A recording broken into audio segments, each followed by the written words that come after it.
Vous connaissez Émile Combes? Émile Combes, c'est un nom qui dit quelque chose, hein, à beaucoup de Français. Aristide-Briand, plus incertain.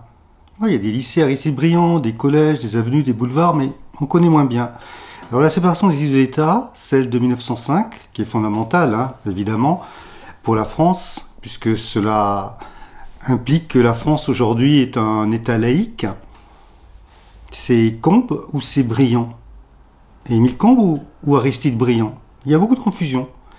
Et évidemment, cette confusion, elle est problématique parce que c'est pas le même type de séparation que voulait Émile Combes et Aristide Briand.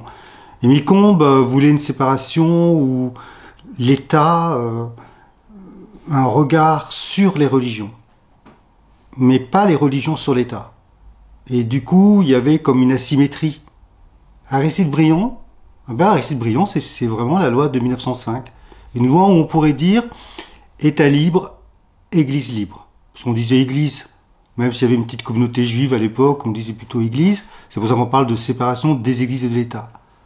Donc, quand on parle de Combes, quand on parle d'Aristide Briand, on ne parle pas tout à fait de la même laïcité. C'est la grande différence entre une laïcité de surveillance et une laïcité de liberté. La France a choisi une laïcité de liberté.